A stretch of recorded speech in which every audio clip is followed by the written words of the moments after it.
الله خۆشەویستانی کورسات نیوز سڵاوتان لێبێ لەگەڵ هاوکارانم پانۆرامای ئەم شەوتان پێشکەش دەکەین. ئەمڕۆ کۆبوونەوەیەکی لووتکە هەبوو لە نێوان سەرۆکیەتی نیشتیمانی کوردستان و سەرۆکی پارتی دموکراتی کوردستان. چاوەکان لەسەر ڕێکەوتنن، کۆبوونەوەکان زۆر تایبەت بوون، کۆبوونەوەکان چەند کەسێتیەکی دیکەی باڵای یەکێتی و پارتیشی تێدا بەشدار. هەموو خەڵک چاوی لەسەر زانیاری ڕاست و دروستە، بەڵام ئێمە لێرە پێتانەڵێن کە کۆبوونەوەکە ئەو کەشوهەوایی هەبوو کە بەرەو ڕێکەوتن بێ بۆ عێراق و بۆ هەرێمی کوردستان. دووبارە کۆمەڵێک پێشنیاز تاوتوێکراون و ئاڵوگۆڕ لە نێوانیاندا ڕووی داوە، بەڵام وەک ئەوەی بڵێ شتێکی نووسراو هەبێت ئەم شتە نووسراوە تا ئەم ساتە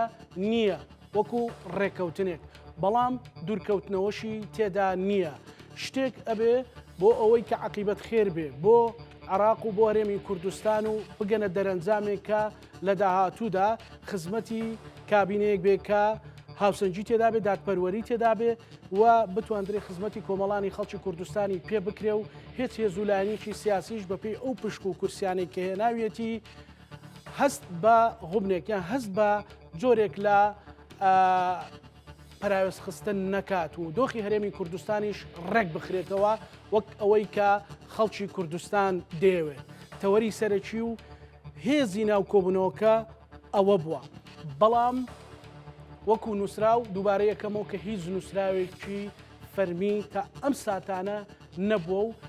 پێ ئەچێ لە کاتژمێرەکانی داهاتوو یان لە ڕۆژەکانی داهاتوو دەرەنجامەکەی ڕوونتر ببێتەوە کە ئەگەر هەردوو لە بە پێشنیازەکان ڕازی ببن. دێخۆیمەش هەر ئەوەمانەوەی کە شتێک ڕوو بدات کە لە خزمەتی خەڵکی کوردستان دابێت و لە خزمەتی کۆی گشتی پرۆسەکە بێ. ئەوەی کە ئێستا گرێ کوێرەیە یان ئەوەی کە ئێستا چاوی خەڵکی لەسرە، بازاڕی لەسرە، ئەویش ئەوەیە پێکێنانی کابینەی نوێی حکوومەتی عێراقی و حکوومەتی هەرێمی کوردستانە بۆ ئەوەی بتواندرێت هەم عێراق تا ڕادەیەکی زۆر سەقامگیری و لە دوای ئەم ئاڵۆزیانی ناوچەکە بەخۆیەوە ببینەوە هەرێمی کوردستانیش لە دەستێکی ئەمین و یاسایی و هەمە لایەنەدا بێت، نەک لایەک هەست بە پەراوێز و لایەکیش هەست بە خۆ بە زانین بکات. تەوری ئێمەش ئەوەیە بە میوانداری بەڕێز دکتۆر بەختیار شاوێز ئەندامی خولی پێشتری ئەنجومەنی نوێنەرانی عێراق. دکتۆر بەخێر بێت. زۆر سپاس دەکەم ئێمە دیمانەمان نەبوو ئینشاءڵڵا بەڵکو شتێک بکەین بای خێر بێ ئینشاءڵڵا. سپاس دەکەم. بە هەڵسەنگاندن و تێگەیشتنی دکتۆر بەختیار بپرسم دەبارەی ئەو ئاڵۆزیانەوە ئەو ئاستەنگانەی کە بەپێی تەجروبەی خۆت مەسەلەن لە دیاریکردنی سەرۆکمان لە دیاریکردنی سەرۆکی ئەنجومەنی نوێنەرانی سەرۆک وەزیرانی عێراق بۆ کابینەی داهاتوو دواتر چینە تەفاسیلی دیکەوە. بەڵێ زۆر سپاس کاکزانە، سڵاو ڕێز بۆ جەنابێت بۆ تەواوی بینەرانی خۆشەویست لە کەناڵی کورسات نیوز. بە تەکید یعنی ئێستا ئێمە لە بەردەم قۆناغێکی چارە نووساز وەستیار داین و ئەو قۆناغا پەیوەندی ڕاستە و خۆی بە ژیانی خەڵکەوەیە هەر لە بەسرەوە بیگرە تازاخۆ، ینی ئەو مەسەڵەحەی کە هەیە لە ناو خەڵکە و پێگەێنانی حکوومەتی عێراقی هاوکاتی پێگەێنانی حکوومەتی هەرێمی کوردستان ئەوەندەی تر قۆناغەکەی ئەسیار کردووە. خۆتان ئەزانن کە نزیکەی ساڵ و نیوێکە هەڵبژاردننی پەرلەمانی کوردستان کراوە، بەڵام بەداخەوە تا ئێستا پەرلەمان معتەڵە و حکوومەتی تازە هەڵ نەبژێراوە و هاوکاتی ئەوەش حکوومەتی عێراقی دوای هەڵبژاردنەکان ئێستا لە محاولات و بێنە و کێشەیەکی زۆرایە بۆ ئەوەی دروست بێ. ئەمەی کە هەیە لە ئێستاە جگەل لە دۆخە ناوخۆی یەکەی هەرێم و کوردستانیش ئاڵنگراوە بە ناوخۆی کوردستان و عێراقیش ئاڵنگراوە بە هەندێک گۆڕانکاری نەوعی و دراماتیکی کە لە مەنتیقەکە ڕوویدا و ڕوویشەدا چاوەڕێ ئەکرێ ڕوو بدا. یعنی دائما من وام بیر کردوێتەوە تێڕوانینم وا بووە کە لە دوای شەڕی ئۆکتۆبەرەوە ئۆکتۆبەری غەزە و دواتر لە دوای حوزەیرانی شەڕی حوزەیرانی ئێران ئیسرائیل ئەم منتیقەیە و ڕۆژهەڵاتی ناوەڕاست لە ژانی لەدایکبوونی ڕۆژهەڵاتێکی تردایە. یعنی زۆر جارە ئەو مستەڵەحانانی کە با بڵێن تۆماس فریدمان و یان چۆمسکی زۆر جار ئیشیان لەسەرە کرد باسییان لە هەندێک لە نەوەدەکانە ئەوترا ڕۆژهەڵاتی ناوەڕاستی نوێ یان ئەوەترا ڕۆژهەڵاتی ناوەڕاستی گەورە لە دوای 2000ەکانەوە. ئێستا ڕۆژهەڵاتێکی ناوەڕاستە بەڵام جارێک جوغز و شێوازەکەی دەرنەکەوتووە. با ئێمە زۆر دوور نەکەوینەوە. من بەبەسم لەوە بوو کە بڵێم لەم لەوە ئەم دۆخەداین ئێمە ئەمانەوەی حکوومەت دروستکەین و ئێستا حالیان وا کەوتوەتەوە کە کلیلی کردنەوەی دەرگا داخراوەکان یان چارەسەرکردنی کێشەکان هاتووەتەوە ناو ماڵی کوردی.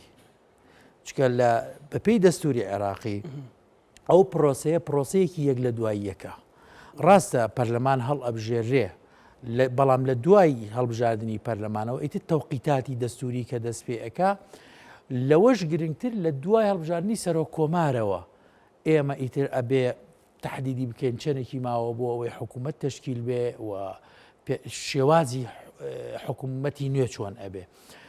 لە ئێستای شایە دەبینین کە لە ماوەکانی ڕابردوودا پەیوەندیەکانی نێوان پارتی وەکێتی وەکو دوو هێزی سەرەکی لە کوردستاندا بە هەوراز و نشێوی زۆر تێپەڕی. هەندێک جار قەتعی تێکەوت، هەندێک جار لە وایلی هاات لە دوورەوە و لە بەرچاوی کامێرار پەیامێک ئەهات یان نەئەهات یاین دانیشتن نەمابوو. بەڵام بەپێی تێگەیشتنەکان ئێستا دۆخێک هاتوۆتە پێشەوە وەکو ئەوەی پێموتی ئەو گۆڕانکاریانەی هەم لە ناوخۆی عێراقا هەم لە مەڵتیقەکە ئەخوازێت بەڕێی من ئەخوازێت کە ئیتر بەرەو ئەوە بڕوات بەرەو چارەسەر بڕوات. خۆشت ئاماژەت پێدا و خەڵکیش ئاگادارە کە ئەمڕۆ یعنی زۆربەی ناوەندەکانی میدیا و خەڵکانی باگا چاویان لەسەر ئەم کۆبوونەوەی پیرمان بوو بەڵام هیچ شتێک بڵاو نەکراوەتەوە و هیچ شتێکی مەلموس نییە. بەڵام لە پشتی ئەمەوە جۆرێک لە نزیک بوونەوە هەیە بە دەلیلی ئەوەی کە ڕەنگە دانیشتەکان بەردەوام بێ. دکتۆر مەسەلەن یەکێک لەو گرێشوێرانەی کە برادرانی پارتی دموکراتی کوردستان هەمیشە باسێکن کە ئەبێ سەرۆک کۆمار پشتی کووردە. بەڵام خۆجەگرێن جومەنی نوێنەرانیش پشتی کووردە بۆ وەزارەتەکانیش پشتی کووردە. یعنی ئەم گرێشوێرەی هەموو جارێ ئەم دەست بادان و ئەمە بۆچی یعنی کە شەقامیش تێدا ماندوو ئەکرێ بەڕاستی بەداخەوە خۆی دائیما پشتی کووردە لاریمان نییە بەس مەسەلەن بایەکی نیشتیمانی کوردستان دیاری بکات بۆ خۆ ئەگەر پرسیارەکە بە شێوەیەکی تریش بێ ئەمە لە دوورەوە بیبینی خۆ ئەو کەسەی کە با بڵێنە دەرەوەی پارتیە تۆ با بڵێنێکێتیش نەبێ خۆ هەر کووردە لە خۆ قابل ئەو کەسە کە ئەوڵێ پشکی ئەو شوێنە با کورد بێ خۆ ئەگەرێکێتی بێ قابل لە کورد نەبێ ئەمە دیوێکی تریان یعنی زۆر گرنگە کە لەو کاتانەیە مەسلحەتی گەورەی نیشتیمانی و نەتەوایەتی بۆ ئێمەی کورد بخرێتە سەروی بەرژەوەندی تەسکی حیزبایەتیەوە. بەداخەوە دائیما مستەڵەحێکەیە پێوترێ ینی ئەوەی کە پێوترێ یەکڕیزی کورد. ئەگەر دیقەت بەی زۆربەی هێزە سیاسیەکانی کورد و سەرکردەکانی کورد زۆر قسە لەسەر ئەماکەن بەڵام دائیمە عکسەکەی ڕاستە کە ئەڵەم قسەی لەسەرەکەن یعنی بەوەی کە پەرۆشن بۆ ئەوەی کە یەکڕیزی کورد لە بەغا بە تایبەتی لەو دی و حەمرینەوە تێک نەچێ یەکڕیزی هەبێ بەڵام سەیرەکەی هیچی لە ئەرزی واقعانی هەمووی ئەمە کراوە بە یعنی بە چۆن ئەڵێ بە شێوازێک بۆ ئەوەی کە وەتەنیەت بفرۆشیتەوە بە بەرامبەرەکەت بەڵام لە ئەرزی واقع ئەوانیە ئەگەرنا من پێم وایە ئەم مەسەلەیە ئەوەندە مەسلێکی ئاڵۆز نییە تۆ نەتوانی چارەسەرێکی بۆ بدۆزیتەوە و ئەبی ئاڵێنی بە کێشەی ترەوە بۆیە بەداخەوە پارتی بەیان هەر لایەنێکی تر بێ حەق وایە بەڕێی من کە ئەو مەسلحەتە باڵایی کە باسم کرد مەسلەی نەتەوایەتی و نیشتیمانیە دائیمە لە پێشی ئەو دەستکەوتە حیزبیەوە بێت لە کاتێکی تریشدا لە بیرمان نەچێک کاگەزانە خوکەیەتە سەر قسەیش ئەوتری ئەم پۆستێکی تەشریفاتیە و دەسەڵاتی نییە و ئێ باشە کە تەشریفاتیە و دەسەڵاتی نییە بۆچی ئەم خەڵکە بۆچی ژیانی خەڵک بژێوی خەڵک و با بڵێن هەموو شتەکان سێکتەرەکانی ئەم کۆمەڵگەیە بەسراوەتەوە بە علاقاتی پارتی وەکێتیەوە بۆ بەهۆی شتێکی تەشریفاتیەوە ئێمە ئەو ئینکاری و عینادیەی کە لە عەقڵی سیاسیە هەیە نەیهێنینە دەرەوە و نەیکەینە قوربانی میلەتەکەمان. خاڵێکی تریش کە زۆر گرنگە ئەل ئێستا هاتووەتە دەرەوە یعنی دۆخی ئێستای هەرێمی کوردستان ئەم پەرتەوازیە ناخوازێ لە ڕاستیە ئێمە بینیمان لە خۆر ئاوا لە مانگی پێشووتردا ئەوەی کە بەسەر براکانمانە هات لە ڕۆژ ئاوای نیشتیمان کە ئەوە زەنگێکی وریاکەرەوە و مەترسی بوو، زەنگێکی مەترسیدار بوو بۆ ئەوەی کە هەرێمی کوردستان سەرکردایەتی ئەوەی کە پێ وتری نازام سەرکردایەتی سیاسی کوردەیان سەرۆکی حیزبەکانە ئەبێ زیاتر بە خۆیان نابچنەوە چونکە ئیتر دۆخەکە لەوە ناخوازێ. یعنی زۆر جار یەکێکی وەکو تۆمبارک بە واضحی باز لەوە دەکا کە مۆدیلی فیدراڵیت نەماوە لە منتیقەکەدا و وەکو کابرایە کە وەکو نوێنەری ئۆردۆگان قسە ئەکا لەگەڵ تۆیە لە تەسلیحاتەکانی هینە ئەوانەی و من ئەمێ ئەوەش بڵێم ئەو مەترسیە هێشتا بە تەواوەتی نەڕەویێتەوە. یانەکرێ بڵێن سەرەتای مەترسیەکەشە بەڕاستی لە دوای کە لە سووریا ڕوویدا کەواتە لەناو ئەم دۆخەیە دۆخی ناوخۆی هەرێمی کوردستان وەکوتم خەڵک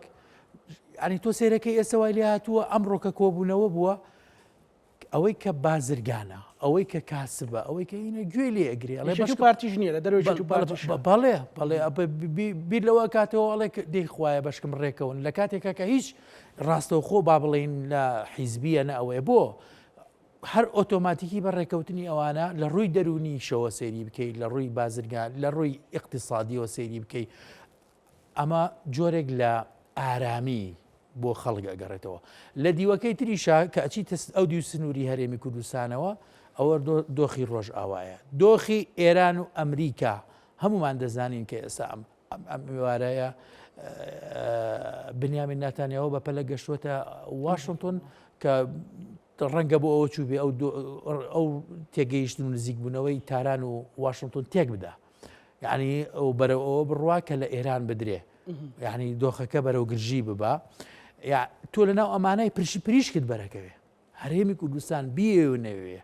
یعنی چۆن ئێمە دایمە وتومانە لە بەغا ئەگەر بەغا ئارام و سەقامگیر بێ بۆ ئێمە باشە بە هەمان شێوەژ ئێستا ئەو دۆخی کە ئێمە لەناو مەنتیقەیان بە ئەگەر بەرەوی بڕوا بە تەکید هەر پریشکی بەرەکەوێ و یعنی بەڵام شتێکی تر هەیە زۆر جار ئەوترێ نەزرێکێ وترێت کە گەر بەغدا لە ئاواز بێ کێشەی تێدابێ هەرێمی کوردستانی برازە بێ بەقوتە بێ لا بەعکسەوە ئەو نەزەریە دەرکەوت کە ئەوانەی کە ئەو نەزەریانە بوو ڕەنگە تۆ خۆت کەسێک بی شایەتی بۆ ئێمەمانام دەین 10 ساڵ لەمەوە پێش هەر پێش پەرلەمان و دوای پەرلەمانی چەندین اینمان هەیە ینی ئەو کاتانە ئێمە و هاوڕێکانم ینی تاو بیرمان لەوە کردوێتەوە کە ئەبێ بەغا قوڵایی استراتیژی چارەسەرکردنی کێشەی کورد بوێ قوڵایی استراتیژی ئێمە وەکو کورد لە دوای 2023ەوە بەغایە کەواتە ئەو بەغایە بەو بەغایە نا کە من بڕۆم بەغایەکی دیکتاتۆرم بوێت یان بەغایەکم بوێ بەهێزی بکەم لەسەر حسابی خۆم نەخێر بەهێزی ئەو بۆ من باشە و دواتر تۆ بەپێی دەستور خۆت بەشداریت کردووە لە ناو پرۆسەکەیە خۆت عاملی ئەساسی بنیادنانەوەی دەوڵەتەکەی دەنگت داوە بە دەستورەکە دەنگت داوە بە فیدراڵیەتەکە ئەبێ خۆشت پابندبی بۆ هینەی خۆتەوە بۆیە ئەو نەزەریە ئەها یەکەم جار لەوە دەسی پێکرد نەخێر ئێمە ئەگەر بچینە ژێڕکێفی بەغا یان ئەگەر موچەکانمان بکەوێتەوە سەر بەغا ئەوە یعنی ئێمە ئیرادەی ئێمە پێشێ لەکرێ و تەسلیم بووین و خۆمان ئەوە ناکەین ئەمە دەرکەوتوانیە ئێستێش لە بە هەمان شێوە ئەوانەی کە ئەگەر هەبێ هەستەکەم بەڵام هەستەکەم شکور بۆ خوا ئەو نەزەریش بەرەو ئەوە چووەکە ینی نەخێوانیە ئێمە لە بەغاین پێشتر ئەندامی زمین نوێنەران بوون لە خولی چوار وانە مەسەلەن زۆر جارەگەر قسێکت بکرداوت کە مافەکانی کورد لە بەغدایە و بەغدا چاریانوت ئەوانە عراقچێتیەکەن و چی و قسەی تریژەکرا با من هێڵێمانە بەڵام سەرۆکیێتی نیشتیمانی کوردستان سەرۆک بافڵ مەسەلەن هەمیشە وتێتی قوڵای استراتیژیەی هەرێمی کوردستان بەغدایە و بەردەوام چووە و سڵینەوە نەکردوەوە چی پێوترێ و ئێستا سیاسەتە ڕاست و دروستەکەش بەڕاستی هەز ناکەی دەرکەوت کە ئێمە ئەتوانین لە بەغداوە هەرێمێکی بەهێز بپارێزین ئەزانی ئێمە وەکو کورد ئەگە بە سوورە عامەکە سەیری بکەین ئەوەی کە من دیقەتما بێ بەداخەوە کورد کاڵێم کورد یاری پارتیوەکێتی بەڕاستیکە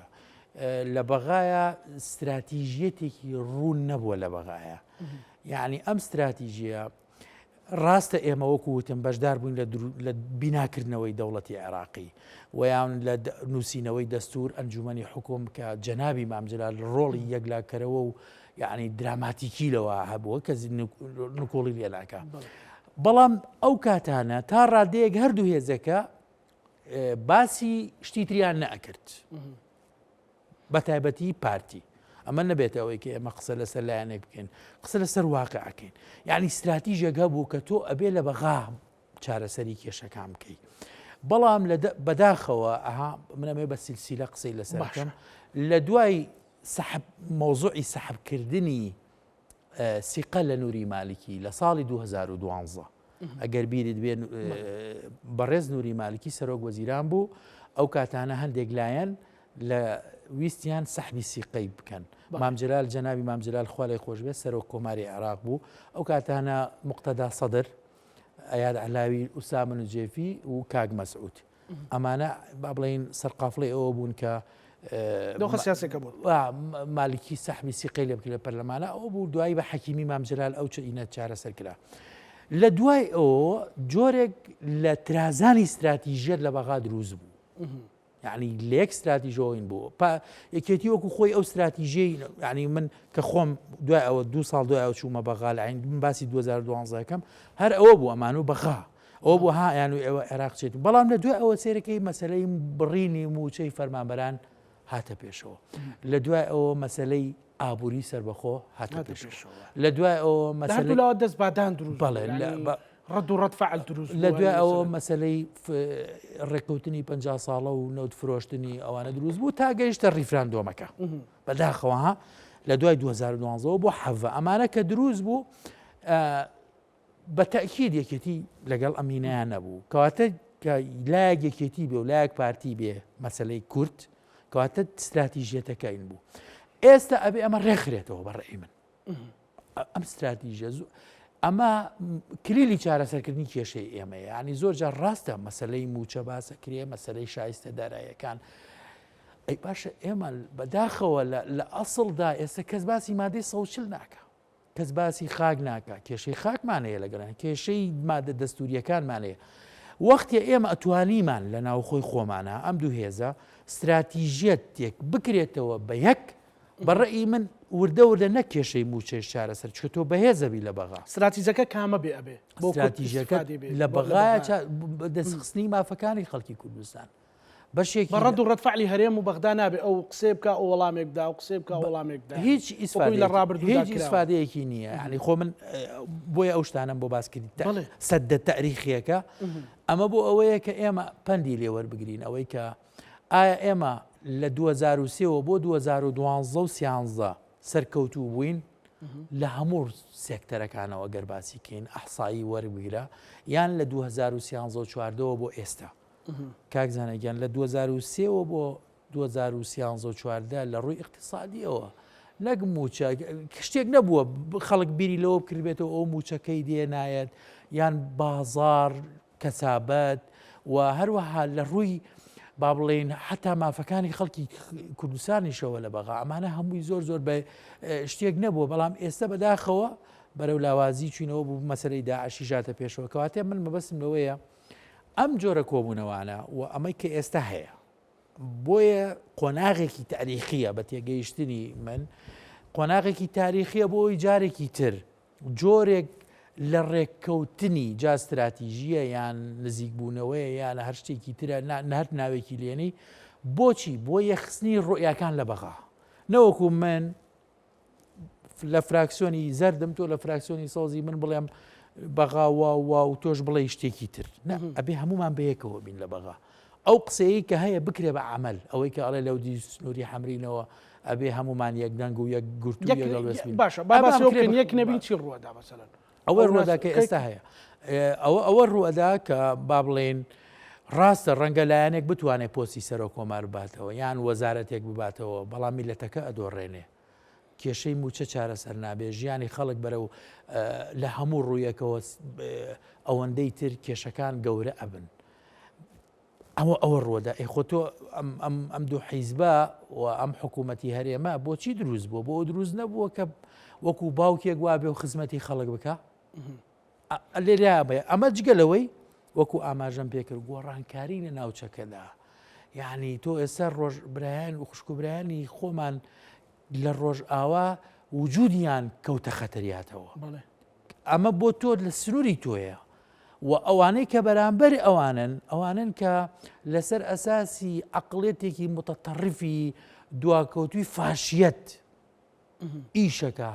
شتێک لە ئەو شتێک نییە کاتێککە شتێک نییە ناوی کورد بێ کاتێککە ئەم کەزیەیە ئەبڕێ ئیتر ئەبێت تۆ وەکو سەرکردەیەکی کورد وەکو هاوڵاتیەکی کورد وەکو خەمخۆرێکی کورد تێبگەی کە تۆ چ دوژمنێکت هەیە ئەبێت لەوە تێبگەی پۆستێک کورسیەک زۆر زۆر زۆر زۆر زۆر لەوە بێبەهاترەکە ئافرەتێکی کورد پرچی ببڕن کەزیەکەی ببڕن ئەمە یەکێشەکە باشە کەواتە بۆ داهاتوو بۆ ڕوبەڕووینە و مەترسیانە ئێمە پێویستمان بە چ جۆرە یەک دەنجێکە و پێویستمان بە چ جۆرە عراقێکە بەڕاستی چکەم مادام ئێمە بەهێزی خۆمان مەسەلەن هەتا بازارمان هەتا ئابووریمان گیرفانمان مەسەلەی مادەی با من تۆزە خۆم ڕێکخەمەوەستەکەن زۆر پاڵم داوەتەوە هەموو ئەوانەمان پێوەستە بە بەغداوە بۆچی ئێمە مەسەلەن بەبا ئەو بکەم بە پرسیارێک چ جۆرێک دەنجێکمان پێویستە کە ڕەفزی ئەوە بکات کە با من هەر لەسەرەوە بم و تۆ هەر لە خوارەوە بیت و نەخێر من 4 کورسیم زیاترەوە 5 کەمترە و شرانی ئەم شتانە ئەزانی لەکوێ بە دەردەخوا و حاڵەت ئەزانی کاکزانە تۆ لە ناواقعەکانە بووی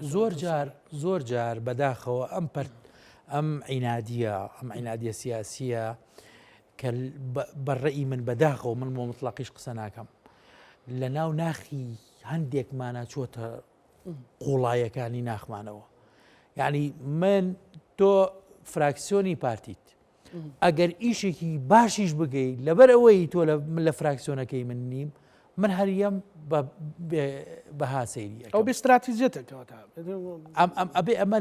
ئینسانی کورد لەوە تێبگا کە قەزەی خۆی وەکو نەتەوە وەکو کورد زۆر زۆر گەورەترە لە قەزەیەکی سیاسی حیزبی تبەرتەسک یعنی بەمانایەکی تر ئەبێت حیزب ببێ بە ئامڕاست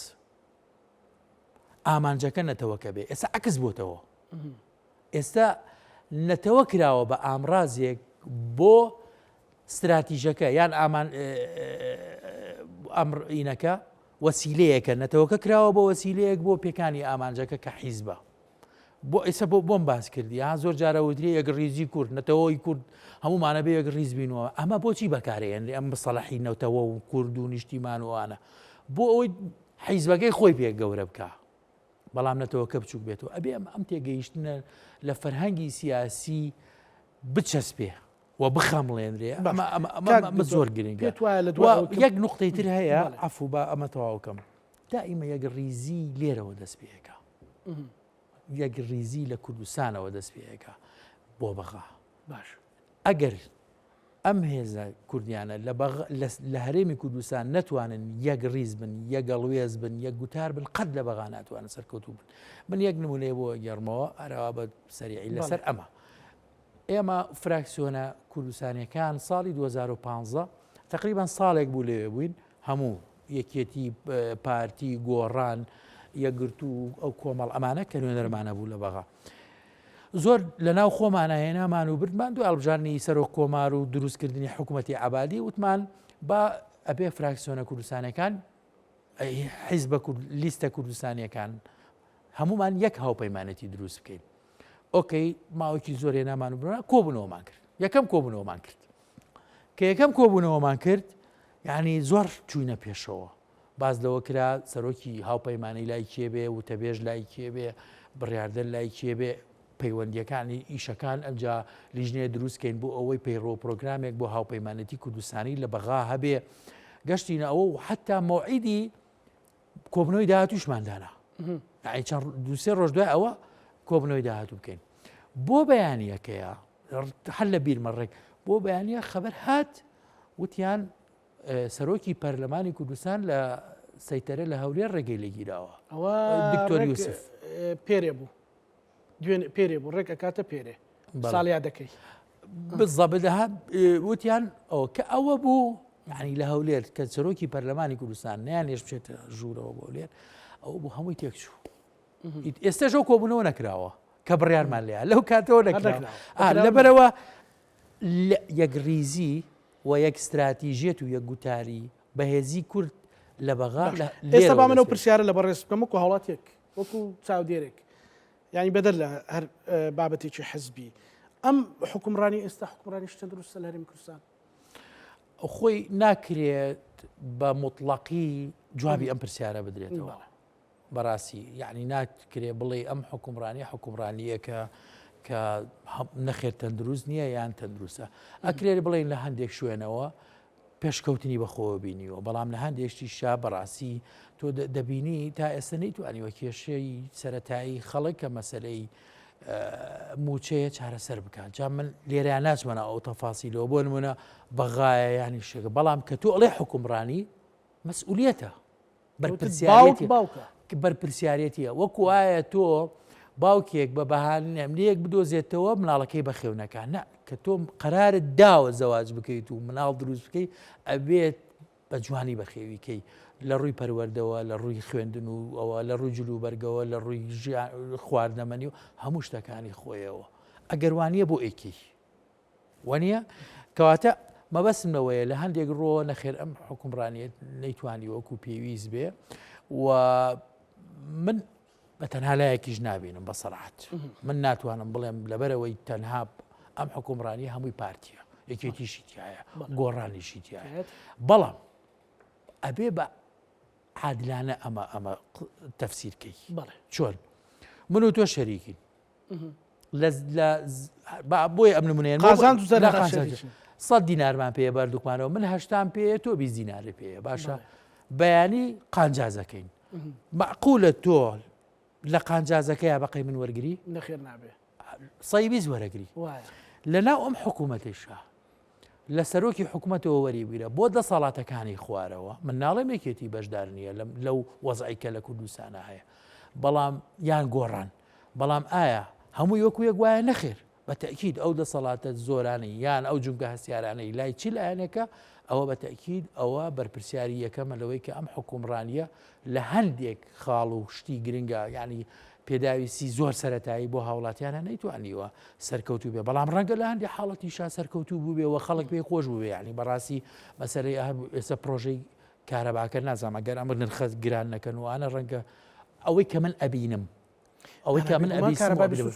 دەستکەوتە بەڵام دەستکەوتە ئەبێ ئەوە چارەسەر بکرێت تۆ نابێ هەمووی ڕەفسکەی حتا دیوێکی تریش ئەگەر بە واقعی سیرکە من ئەوەی کە ئەیبینم نابێ نەعەدالەتی لە نێوان پارێزگایەک بۆ پارێزگایەکی ترکرێ من حەقم بۆ نییە کاک فڵان کەس کێشەی لەگەڵ کاک فڵان کەسا هەیە من حەقم بە خەڵکەوە هەیە کێشەی من کێشەی خەڵکە لێرە قوت لە خەڵک وەرە نابێ پارێزگایەک ببینی بەردەوام لە ڕووی خزمەت گوزاری و خەدەمات و چیچی ئەمانەوە لە پێشەوە بێ بە هەر بیانوێک بێت تۆ بڵێ ئەمی تریان ببینی بە شێوەیەکی تر و ئەسڵەن دەوڵەتداری لە چەمکی دەوڵەتدارێتیە هەر زۆر کفرە جیاوازی لە نێوان لە 3 پارێزگای 4 پارێزگایە جیاوازی بکرێ ئێمە هەمووان کوردین هەولێر سلێمانیە سلێمانی هەولێرە هەڵەبجە بادینانە دۆک هەڵەبجە و شارە زورە ئەمە بەچی عەقڵی ئەخر ئێمە نە دەوڵەتمان هەیە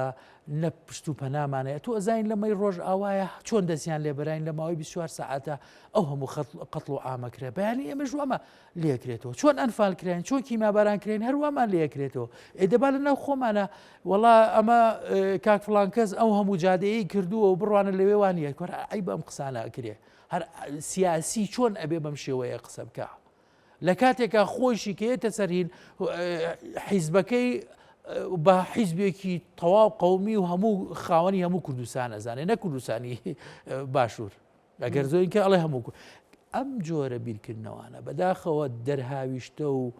بەرمە بنایی ئەو هەموو ساڵەیە کە ئەم حیزبانە خۆیان دروستیان کردووە استفادەی لێکە هەر حیزبەکە خۆشی استفادەی لێکە نەخێتی بێ نەخێر ئەگەر خەڵک ڕۆژ لە دوای ڕۆژ بەرە و شیاری ئەچیە ئەی بۆ حیزبەکان دوورەکەەوە خەڵک دوورەکەوێتەوە لە حیزبەکان با من و تۆ وەرە ئەحسایەکان هەڵبینەوە بزانین لە ساڵی 1992 لە سا چەند ئەچوو بۆ دەنگدان و لە سا چەندیانە هێنا بۆ ئێستا هەڵبژاردن لە دوای هەڵبژاردن وەری بگرە ئەمە ئیتر با بوەستێک کە ڕۆژانە ئەم خۆپیشاندانە زۆرانە ئەکرێ ئەم ناڕزایەتیانە دەرەبڕێ ئەو هەموو ڕۆشنبیر و نووسەر و مامۆسای زانکۆ و ئەکادیمیست و ئەمانە کە چۆن قسە لەسەر ئەم حکومڕانیە ئەکا چۆن لەسەر ئەم پەرتەوازەیە ئەکا چۆن لەسەر ئەم بێگوتاریەی کورد ئەکا لە بەغا. بەیجازی جەنابەت ڕاگەیەندراوێک لە وتەبێژێکی نیشتیمانی کوردستانە خوێنمەوە کە هاوپەیوەندە بە تەوەرەکەی ئێمەوە هەر ئەو زانیارێنی کە من لە سەرتاوە باسم کرد ئەمڕۆ یانزەی شوبات یانزەی 2026 کۆبوونەوەیەکی ئەرێنی لە نێوان جەنابی کاک مەسعود بارزانی و جەنابی کاک بافڵ تاڵەبانی لە کەشێکی زۆر ئارام بەڕێوە چوو. لە کۆبوونەوەکەدا پرسانوکیەکانی ئێستا هەرێمی کوردستان و عراق و ناوچەکە گفتوگویان لەبارەوە کرا. وێڕای ئەرێنی بوونی کۆبوونەوەکە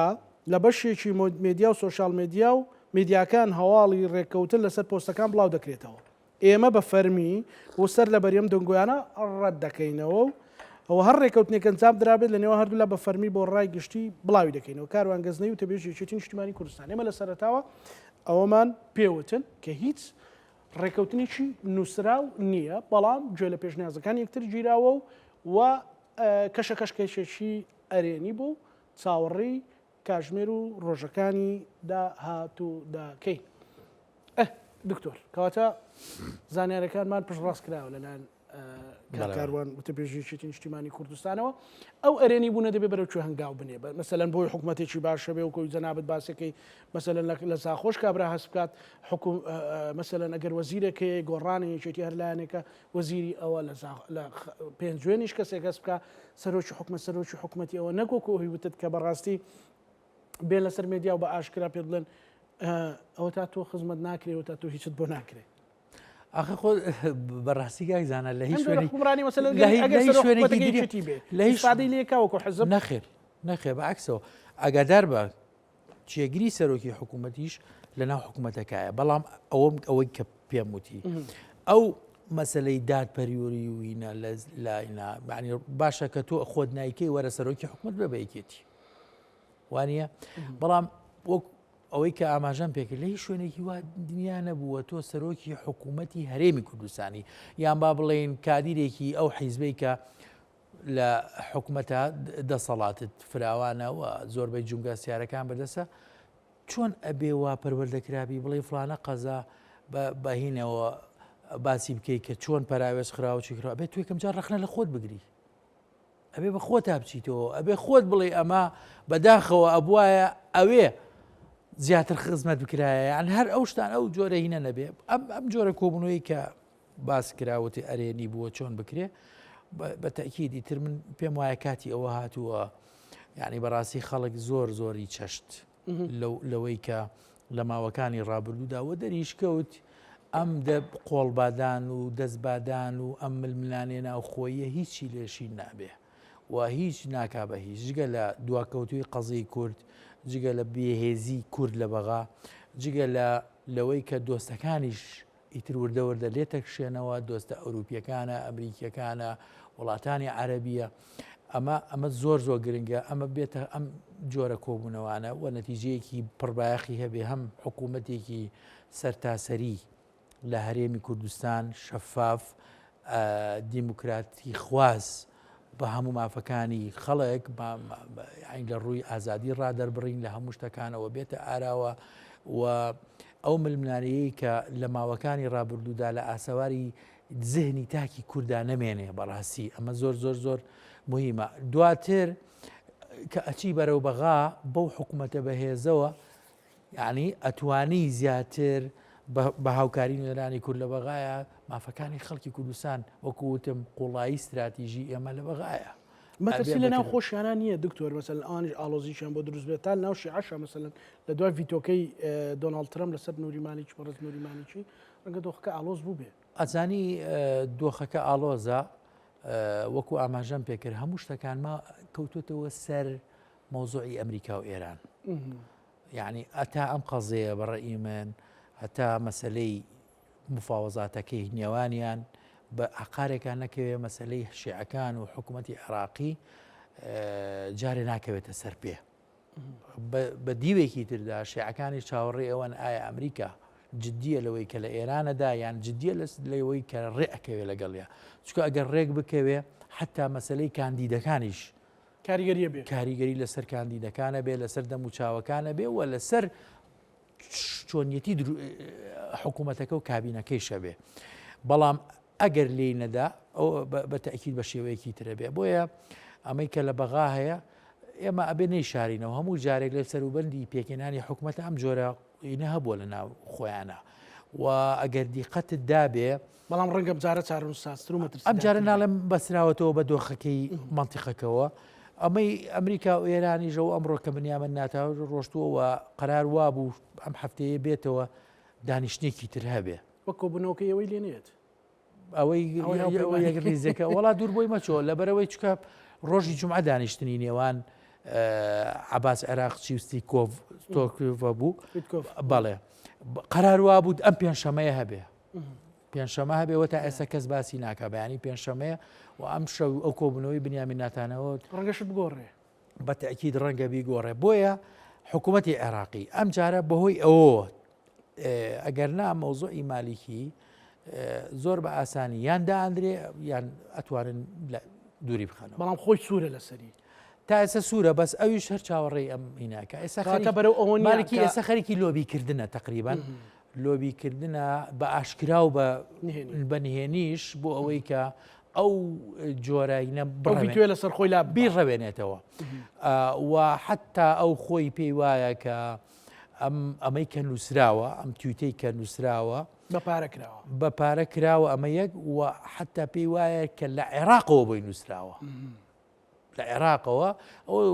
سەفەقەکەی مارک سافایەکە باز لە 50 میلیۆن دۆلارەکە ئەەکەن و ئەگەر دیقەتیشدا بێت دوای ئەوە تویتەکەی سڕیەوە هەم تویتەکەی سڕیەوە هەم مارک سافایی لابر لە پۆستەکەی کەواتە